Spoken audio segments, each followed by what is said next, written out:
មករៀននឹងពី3ឆ្នាំហើយបងប្អូនដើរកាត់រហូតតែចៃដន្យអីថ្ងៃហ្នឹងបានឃើញ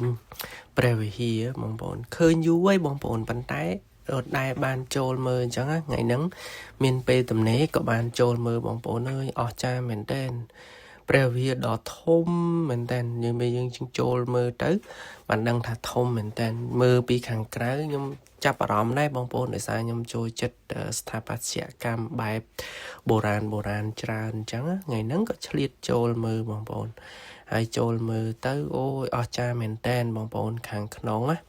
បន្តិចទៀតខ្ញុំនឹងថតលម្អិតឲ្យបងប្អូនមើលពី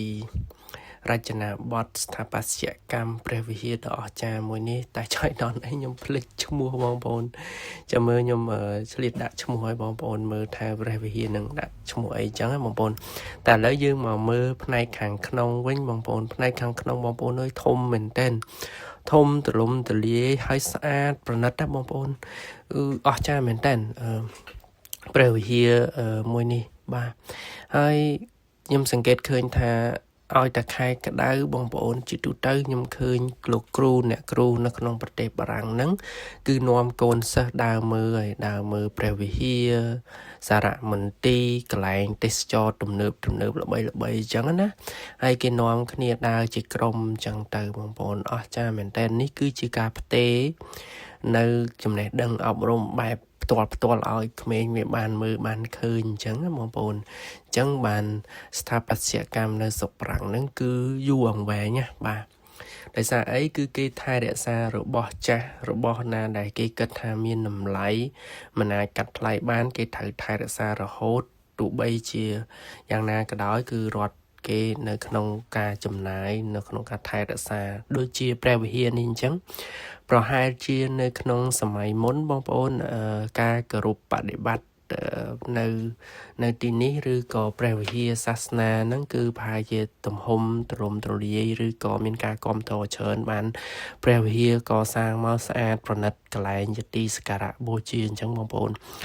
ហើយនេះគឺដល់វីដេអូលម្អិតបងប្អូនដែលខ្ញុំថតលម្អិតឲ្យបងប្អូនមើលគឺលម្អិតមែនតើណាគឺស្អាតមែនតើបើអ្នកចូលចិត្តសិល្បៈបែបស្ថាបត្យកម្មគឺស្អាតណាស់បងប្អូនអើយជាពិសេសនេះរូបគំនូរនេះគេធ្វើមកគឺពលឺចាំងមកចូលមកគឺធ្វើឲ្យឃើញជារូបគំនូរជាពណ៌ជាអីហើយកន្លែងនេះគឺគេធ្វើដូចនៅកំពូលខាងលើណាបាទហើយស្អាតបងប្អូនអើយខ្ពស់ណាព្រះវិហារហ្នឹងយើងមើលទៅលំហខាងក្នុងខ្ពស់មែនតើនេះខ្ញុំស៊ូមមកចិត្តដើម្បីមើលលម្អិតអញ្ចឹងណាបងប្អូនហើយនេះកន្លែងយើងសាលយើងអង្គុយយើងស្មឹងស្មាតតែចូលមកគឺឲ្យយើងស្ងប់ស្ងាត់អញ្ចឹងណាបងប្អូនដោយសារតែកន្លែងនេះគឺកន្លែងគេដូចថតថាអ្នកដែលគេមកស្មឹងស្មាតមកសង្ងំមក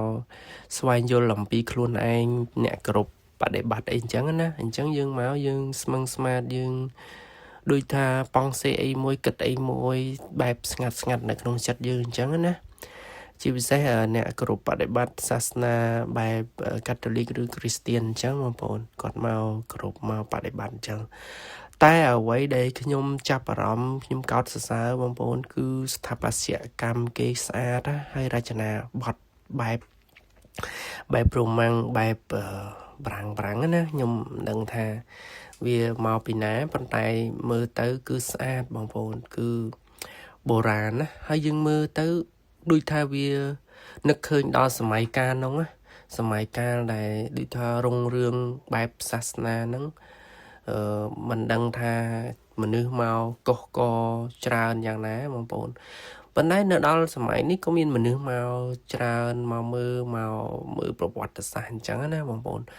ហើយផ្នែកខាងក្នុងបងប្អូនបើសិនជាអ្នកចូលចិត្តស្ថាបត្យកម្មបែបបុរាណណាដូចនៅស្រុកយើងក៏វត្តអីអញ្ចឹងអូយបងប្អូនគឺស្អាតពេញចិត្តបងណាខ្ញុំទៅមើលនឹងចង់2ម៉ោងបងប្អូនចូលមើលហើយខ្ញុំចូលមើលទៅខ្ញុំគិតថាថតចែកម្លែកបងប្អូនបានមើលបានឃើញទស្សនាអញ្ចឹងណាហើយបងប្អូនដែលមើលទស្សនាហ្នឹងប្រហែលជាឃើញហើយមើលទៅបាទមើលទៅ imagine សម័យមើលថាអូប្រាសាទអង្គរវត្តយើងកាលពីកសាងដំបូងប្រហែលជាអស្ចារ្យចឹងដែរបងប្អូន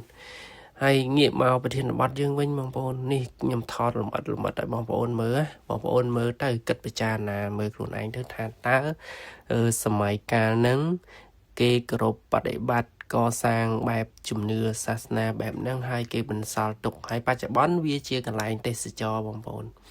តែព្រះវិហារនេះគឺគេអត់យកលុយទេគេអត់យកកម្រៃទេគេឲ្យអ្នកទេសចរចូលមើលសេរីអញ្ចឹងណាបងប្អូនប៉ុន្តែត្រូវរក្សាភាពស្ងៀមស្ងាត់នេះគឺជាផ្នែកខាងមុខបងប្អូនផ្នែកខាងមុខហ្នឹងគឺមានកន្លែងសួនអង្គុយលេងមានអីចឹងណា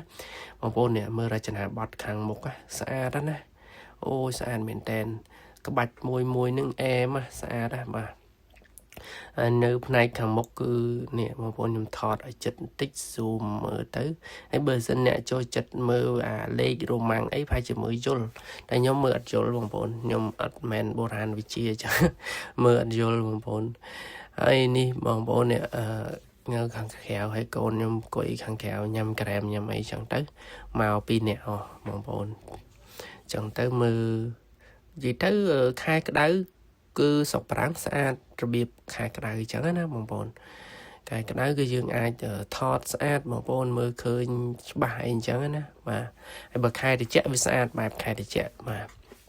ហើយផ្នែកខាងក្រៅនេះក៏ស្អាតដែរប៉ុន្តែស្ដាយអីសួនខាងក្រៅខ្ញុំបានថតប៉ុន្តែគឺមានកន្លែងអង្គុយលេងបងប្អូនកន្លែងអង្គុយលេងខាងក្រៅស្អាតហ្នឹងហើយនេះខ្ញុំផែនឲ្យបងប្អូនមើលបាទធំណាខាងក្នុងធំនឹងហើយមានមនុស្សដើរចូលឡើងចឡើងហើយមានរូបក្បាលមនុស្សមួយហើយនឹងដៃនេះបងប្អូនមនុស្សដើរច្រើនមែនតើបាយបាយ